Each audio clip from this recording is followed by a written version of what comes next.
Reactions trailing comments made by the Sultan of Sokoto, Mohammed Saad Abubakar III, who has described social media as a terrorist organization following the recent killings in Plateau State, highlighting its role in spreading false information and inciting unrest. The Sultan made the comment during the 7th Executive Committee meeting of the Northern Traditional Rulers Council in Maiduguri, Borno State. The Muslim leader urged security agencies to address the issue of fake news being spread on social media with the seriousness it deserves, akin to other threats to national security. Let's take a look. People don't know what Fulani is. Please read books. People don't know what kanu, read books. Everything is there. And that's how we thank the government for bringing back history. Some of us try to close the history books as though history does not exist. You can't erase history. You can't. What happened has happened, and it's there written. You can't come and through social media. But that's one terrorist organization, social media. Social media is a terrorist organization. What they do, when somebody sits in his comfort room and formulate stories, and you will swear that it's true. So, social media is a terrorist organization that we must deal with. Security agencies must deal with this terrorist organization called social media. All right, this is a very loaded statement, very heavy. A lot of reactions have trailed it, obviously because, you know, he's talking about social media and users on social media have reacted. Let me take this from Step Up Niger, who wrote, "Statements like this are worrying and deeply dangerous. Social media is not a terrorist organization. It's a tool, a platform where Nigerians organize, speak up, and hold power to account, especially when traditional systems fall short. The real threat isn't social media. It's the leadership vacuum, lack of justice, and broken trust that fuel frustration in the first place.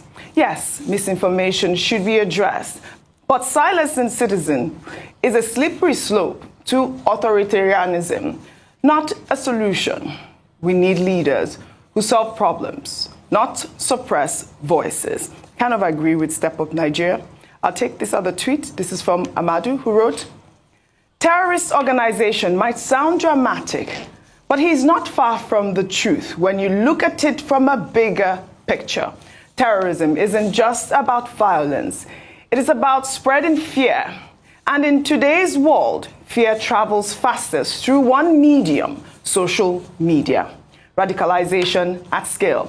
Extremist groups use social platforms to identify, groom, and recruit individuals through memes, videos, and forums. They normalize extremist views and weaponize ideology. Terrorist acts are often designed for maximum media coverage. Social media multiplies this tenfold, turning local events into global propaganda in minutes.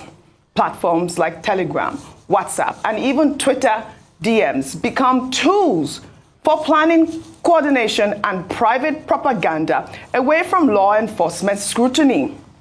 Gamification of violence. Some extremist groups treat acts of terror like missions or achievements. Social media becomes the scoreboard, rewarding those who go viral with notoriety and admiration in radical circles. Several attackers have broadcasted violence in real time, knowing platforms will amplify the spectacle. This serves both propaganda and psychological warfare purposes. Social media isn't causing terrorism, but it's become a powerful amplifier, recruiter, and stage for extremist activity. Understanding this is key to disrupting the digital ecosystem of modern terrorism. The role of social media in our contemporary world can't be overlooked. That is a loaded tweet, a lot of dimensions with what he has said. And I do also agree with Not everything, in part of everything that he said. No, I think the lion's share of what he said is actually quite apt. Yes. And I think that for a tweet, it almost reads like an article or an essay, really, because he's articulated himself very, very well. And I think that what he has done is really identified the problem with social media. I'm quite accustomed to defending social media because I think it serves a great good. And we've had, even before the explosion of social media, we've always unfortunately had crime, had negative issues, and what we might not have had is a vehicle to make people aware of what is happening in the world. Have people been able to weaponize social media to negatively? Absolutely. So I do think that what he said is correct, but I don't think the solution is to ban it or to end it. It's unfortunately another layer of this evil of terrorism. Absolutely. Let me take another tweet, Rufai, because I know that you want to buttress your point here. This is from Polonium, who wrote, I think what he wanted to say is that terrorists use social media to showcase their crimes.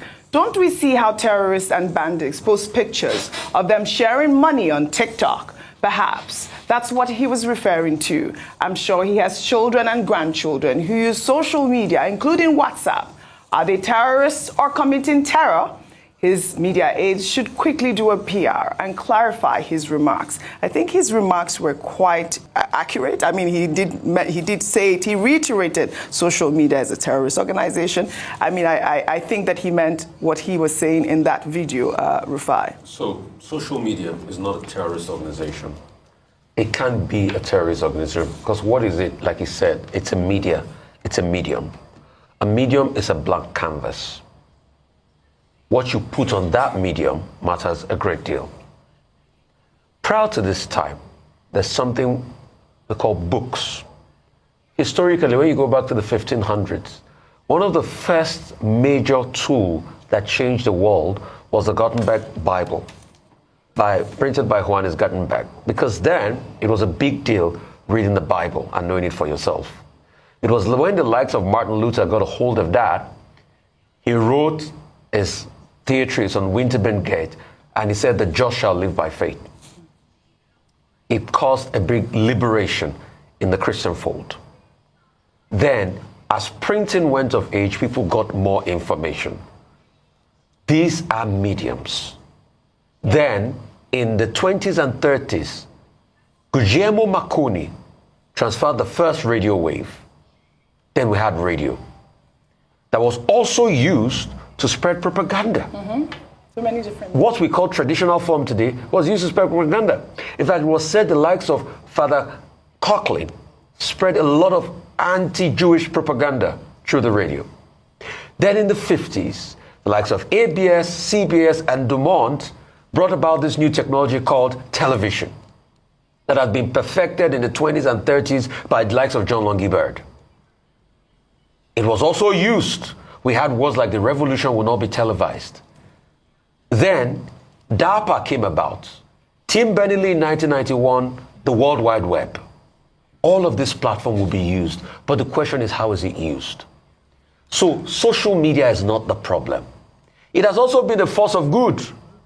If not for social media, are we going to know about the kid that they were beating yesterday that the governor of Borno saved? Perfect example, because I also have another story. If not for social media, are we going to know about the inequity and the crisis that is going on? Are we going to be able to reveal police officers that are doing all of what they're doing? The girls in Ivory Coast. The guests in Ivory Coast, if not for social media.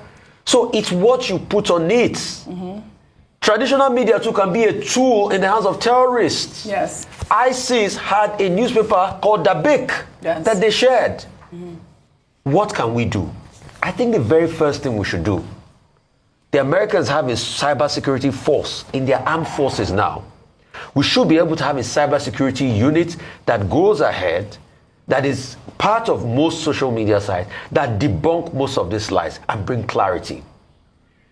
The traditional gatekeepers too can also do that work, which we've been doing. Absolutely. Fact-checking most of the stories and all of that. Sometimes we will not get it right. Yes. Look at the story of the summon. The state came out to debunk it afterwards. Most media are taking it. I even took it. But we can quickly retract and say, okay, this is the state of things and what is happening. Then most importantly, educate people more of most of these videos and all of that. Yes. But you say it is the terrorist organization. It's just a platform. It cannot be. Yes. It's also being used as an agent for good. Yes. There are people that their faith was strengthened on social media. Yes, I think that, the Sultan has spoken well, actually, because it has brought this conversation to bear at this point, to the security agencies. And I think what is important is that the information being shared on social media, like that Twitter user alluded to, is the fact that you can actually use that information to trace these terrorists. We have taken stories, Vimbai, where we have seen, videos of these bandits flaunting money and all of that. There's this geolocation. We can track these people. Without social media, we will not know their whereabouts. Absolutely. Oji, I think most of the valid points have been made already. But I think what I want to talk about is how we can restore trust in our leaders. Yes. Because when we speak of regulation around social media, it's a taboo. And this is because so much trust has been eroded between leaders and people. So when social media users hear about regulation of the social media space, they already feel that it's an opportunity for politicians to weaponize the space and gag opposition and gag voices that are counter to whatever they stand for. So I think there's a lot of work that needs to be done there in us understanding that regulation is important. Everything is regulated. Television, Rufai took us through the history. If you go through the history, most of the media started very liberal, and then we realized that, oh no, there has to be rules. One of my favorite examples is Mussolini, and how Mussolini, before he rose to be a dictator, he actually was used to plant stories He ran a newspaper. Mussolini. In an attempt to paint the opposition negatively. So regulation doesn't have to be a bad thing. However, it should not be weaponized. And we need to carry people along to ensure that it is fair and just in its implementation. Well said, Joel. Thank you. Well, meanwhile, the Inspector General of Police, Kayode Egbetekun, visited Plateau State on Tuesday following the recent killings in the state. The police chief condemned the violence and assured residents that the perpetrators will be caught soon. Egbetekun also recognized the negative impact on local farming communities and urged the public to avoid profiling criminals by ethnicity, stressing the importance of unity in addressing crime. These criminal elements will soon be surprised, because I know that their days are numbered. And I want to appeal for calm. I want to appeal to our people that we should not profile criminals based on their ethnics. We must stop ethnic profiling of criminals. Criminals must be dealt with as criminals. Criminals don't have tribes. They are just criminals. Let us work together to ensure that the criminals in our midst are dealt with as criminals and not on the basis of where they come from. All right, Kayode Egbetekun there. I actually wanted to amplify this soundbite because I liked what he said about being against ethnic profiling. We've talked about this issue at large. But, the conversation was widely circulated that he did not even visit the Bassa local government area of the state when he went there. And this is why I'm amplifying the story, because it is important. This issue is not about showing off and making speeches. It's about really identifying the problems. The Inspector General of Police went to Plateau State, and we had our reporter on ground saying that he did not visit the local government area, a worrying situation. In the same vein, Rufai, before I come to you, a Labour Party leader, Peter Obi, has urged President Bola Ahmed Tinubu to suspend his retreat in France and address the escalating insecurity in Nigeria. Peter Obi made the appeal in a post on X, highlighting the surge in killings and abductions, particularly in Plateau and Benue states during Tinubu's absence. His tweet reads in part, In the 2 weeks you have been away, over 150 Nigerians have lost their lives to insecurity across Nigeria, especially in Plateau and Zamfara states. The repeated pipeline explosions in the Niger Delta further reflect a nation in distress. In the northeast, Borno state leaders are bemoaning the return of insurgency, with troops and civilians being killed randomly. In the southeast, the story is the same: killings and abduction. Amid all these, the CEO of the troubling company called Nigeria is retreating far away land in France from company's headquarters. The primary duty of any government is securing the lives and property of its citizens, and one wonders the type of retreat going on in another country where peace has been secured by their leaders while blood continues to flow in our country. The fight for a better Nigeria is not about individuals. It's about ensuring that every citizen can see, feel, and benefit from the policies and decisions of those in power. I therefore like to urge Mr. President to quickly suspend whatever he is doing in France and rush home to take responsibility by addressing these disturbing issues. That is the new Nigeria that the nation seeks. I mean, that, again, is another strong opposition voice. You know, I like to amplify these sort of conversations. I mean, what are your thoughts with the two stories? I would like for you to start with Peter Obi's call for President Tinubu to return home. I have a question for President Tinubu this morning. What is the life of one Nigerian worth to you? And how many people more will be killed that'll make you feel, oh, I need to come back home, even if just for the optics? President Tinubu has been in France all this while for his working visit, retreat, whatever he calls it. And we've been hearing people die. And all he has done is the presidency issued condemnation. So I asked him, you asked for the mandate of the people. You were the one that said you wanted to lead the country. How much people will die before you can think of coming back to the country and at least show your presence? Maybe 150 is not enough. Maybe if more people die, because that number has even grown. Yes. You know why? Today we're seeing in the papers, they were complaining of Benue, local government, 11 people died. So maybe if it gets to 200 or 500, that's why we say leadership is missing, and we expect better from President Tinubu. Just like we say leadership is missing. The police IG went to an area where something happened. Based on Ferdinand Duro, our journalist there, which we believe and his credibility, says that he didn't visit Basa. He stayed in Jos and gave a speech. Why? So why would you do that? Why didn't you go and commiserate with people and even hear? And as a police chief, don't you know that when you get there, the people will be able to tell you one or two things and give you one or two intelligence that you can use in a military situation. We thought you going there would have been a proper reconnaissance. God, they will tell you some things, you will gather more intelligence. Yeah. But nothing has been done. Just like I also want to bring one case to the IG. The case of the man we took in Kwara State. Because of somebody owed him money, was kept in incarceration, and he died in incarceration. Yes. We've talked about that case here. Since the day the IG visited and said something will be done, we've not heard anything. So you can see when we say government is faltering and is failing. My question to you, President Tinubu, is how many much more people will die? Maybe you can respond to us and tell us the number of people that will die for you to say, I will leave France and come back and cut short my visits. 500, 1,000. I know your presidential aide and spokesperson will respond to me today. All right. But I also hope they will give me a number of the number of people that will die before you can return to Nigeria. Okay. Vimbai, so they said it was 2 weeks. Is now, how many days has he been away now? I believe it's been about 1 week. 1 week, yeah, right. So I mean, I don't know if he should remain there for another week or just quickly come back home. But we have seen the statements that he's put out, some of it saying enough is enough. I mean, those statements, are they really enough?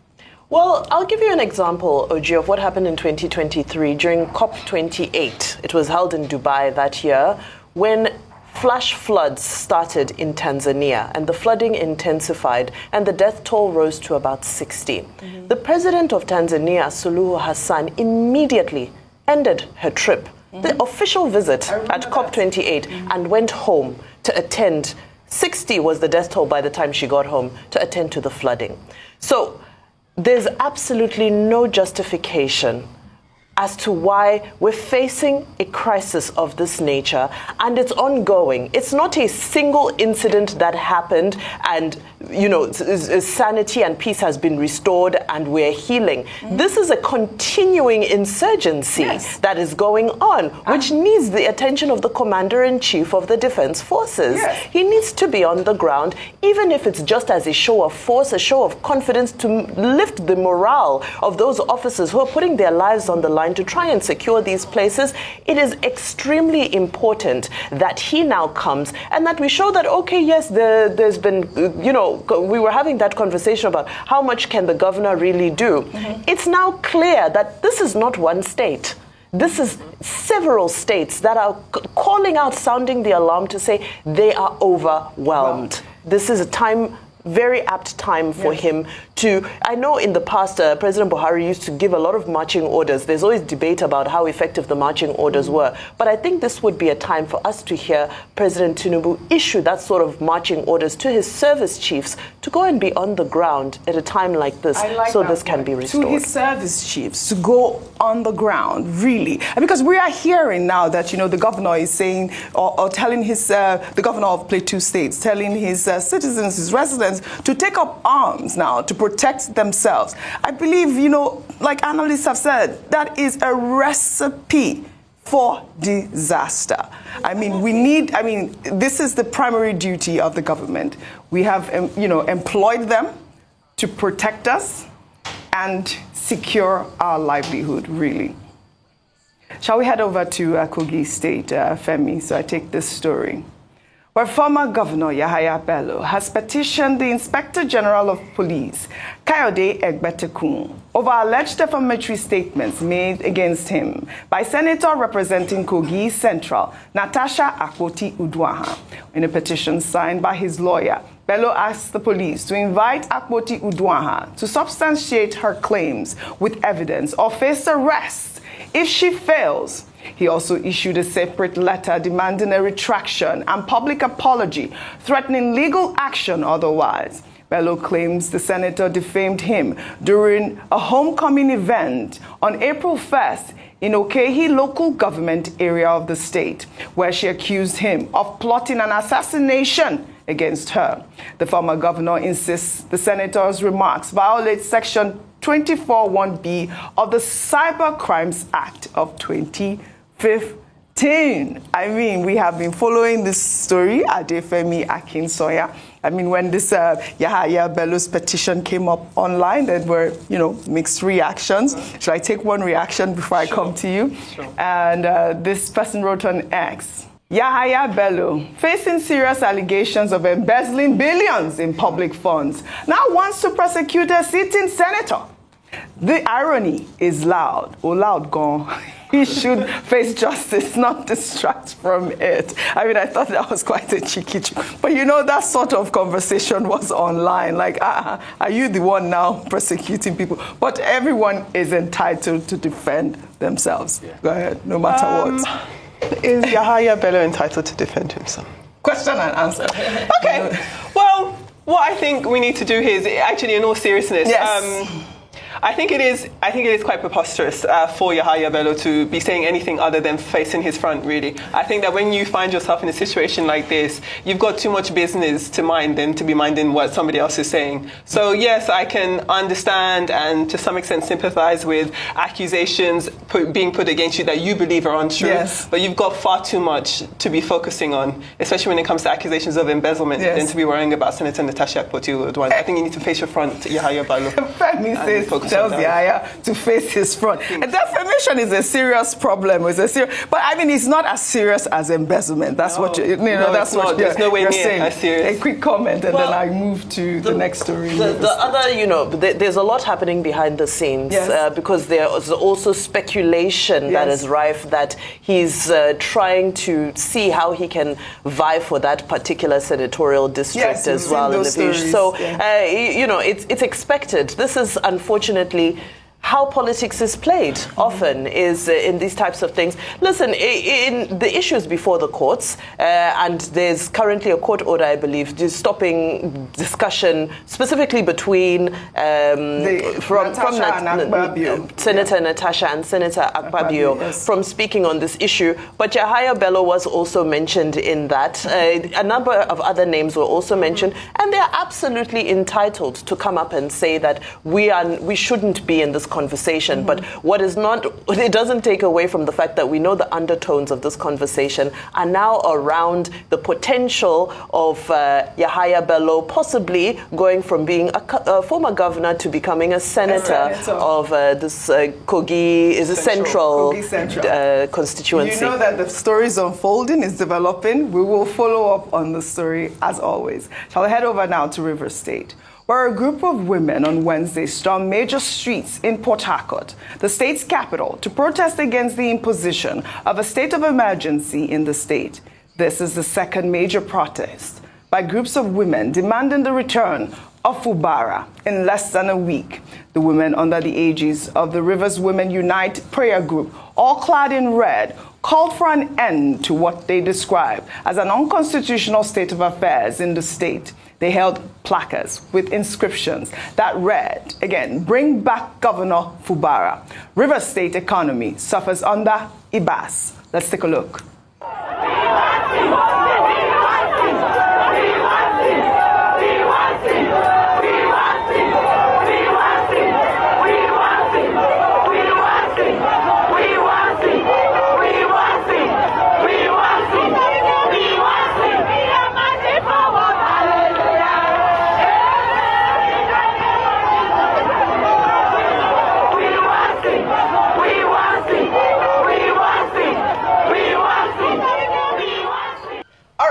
One Fubara. I mean, the state of emergency in River State now has, brought up all of these sort of protests. We saw the same one over the weekend. I took one on Monday with all whites this time now in red. I mean, this is a serious issue, Rufai. I don't know, how long this protest is going to go on. It's going to go on for 6 months. Are they listening? Go ahead, Rufai. This is a serious issue, but it has also opened market for protest merchants. Correct, market, right. Because we have a lot of protest merchants in this country, people that organize protesting. There's a site that says NBA, have conscience. I saw that too.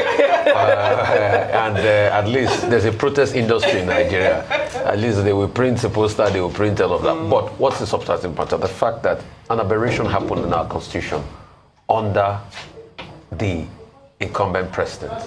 And these are challenges we must try as much as possible to speak against. A state of emergency has no place in our democracy.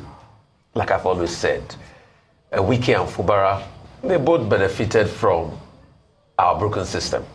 All right?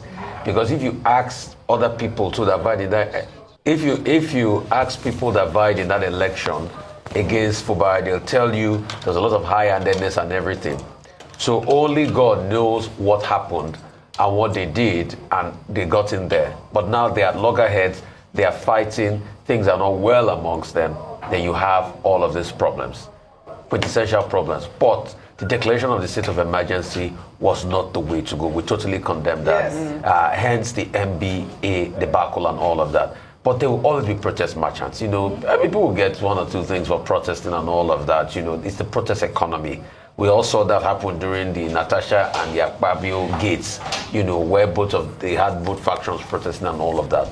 But we must constantly speak and condemn the state of emergency, because we all spoke against it when Olusegun Obasanjo did it. It's not a fair one for our democracy. All right, then. Well said. You wanted to say something? Just very, very, very quickly. I have to say I commend the peaceful nature of these protests. Yes, and if they can sustain these peaceful protests, that's also a good thing. Yeah. So they believe in something, they're standing by it, they're able to organize themselves, financially induced or not, but it's peaceful and it's orderly. And I think that's very important, because the conversation around protests is a very sensitive one. So it's just good to always remind the public that actually, there's nothing wrong with protests. No matter how much they try to condemn protests, we should never ever be deterred from our constitutional right to protest in an organized and peaceful way. So this is a really good one, in my opinion. But also, Rufai, just speaking to your point,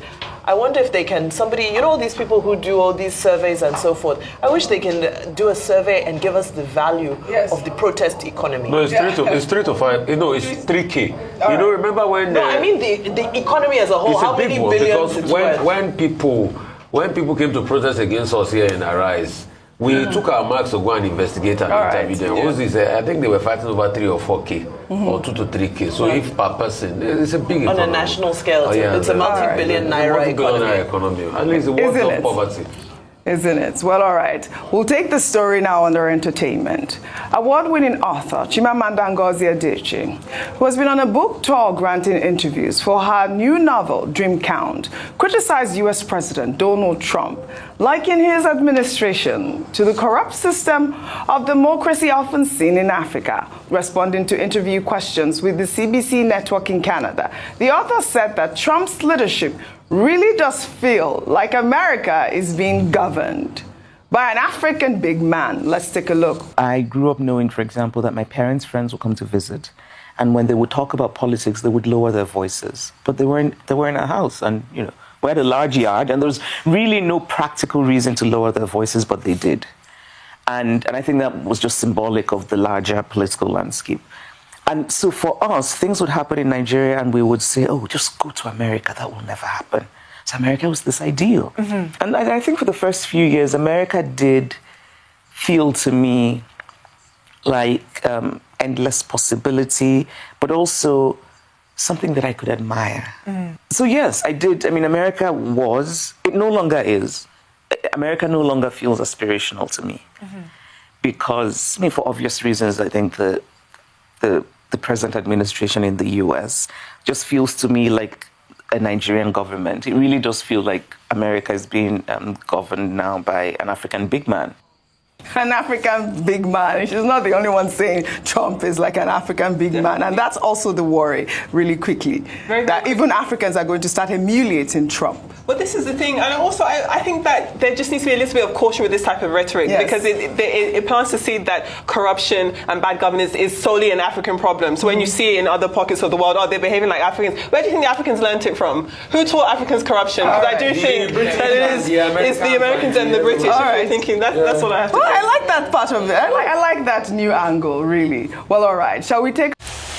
So guys, you've heard everything in this video. You can see what is happening in Nigeria, Like Rufai rightly schooled Sultan of Sokoto over such comments saying that the social media is a terrorist organization.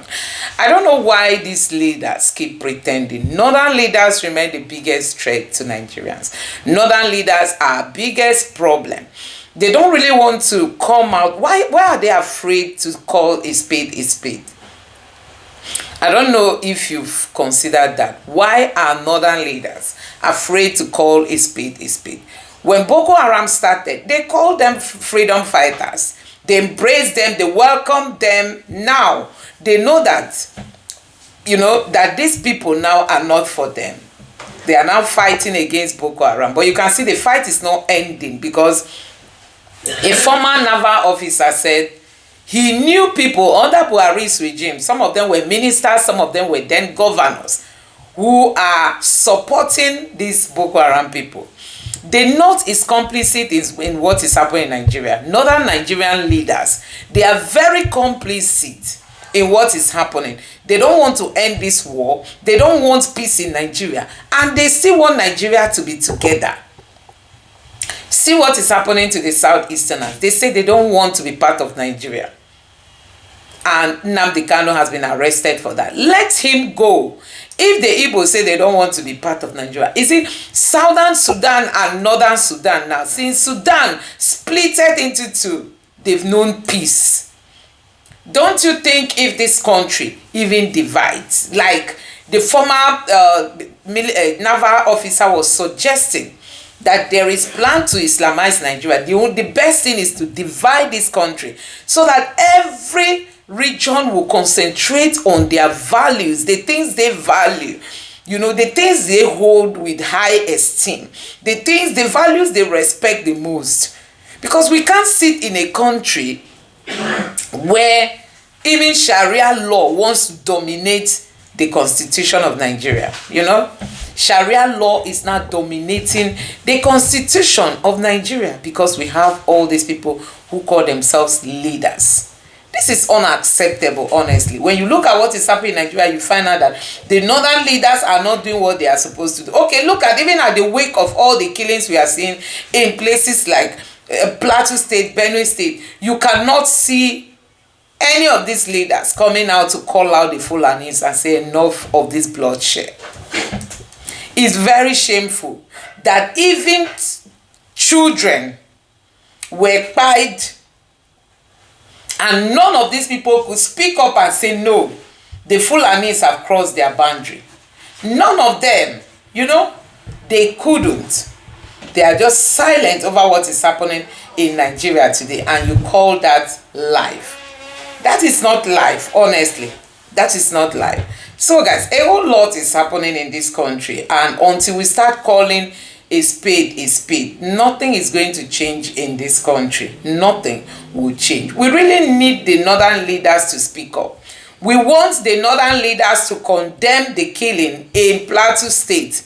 The Arerewa group that came out, the northern groups that came out. Where is Simon Lalong? He is a Christian from Plateau State. Where is Ajian Atachu? Where is the professor from Sokoto State? What are they waiting for? They all came out to condemn the people of Edo State for buying the hunters who were carrying gun in their state. When they felt they were not saved and one of them was stabbed, they now buy those people. Today, the governor of Plateau of Edo State has given 4 of his indigents to the security agency. And look at what is happening now. No northern leader is coming out to call out these Fulanis. Nobody is picking up. Nobody is calling them out to stop this ethnic cleansing. How can people come from other parts of the world to come take over people's communities? They will buy even children. And nobody is speaking. Nobody is speaking in Nigeria. What kind of covenant is this? That anybody that gets to power must shield the Fulanis, must protect the Fulanis. So guys, this is really bad. I mean, this is bad. Anyway, let me know what you think about this in the comment section below. Please don't forget to subscribe to the channel, turn on the notification bell. Please give this video a like so that YouTube can recommend it to others, and drop your thoughts in the comment section below. Thank you.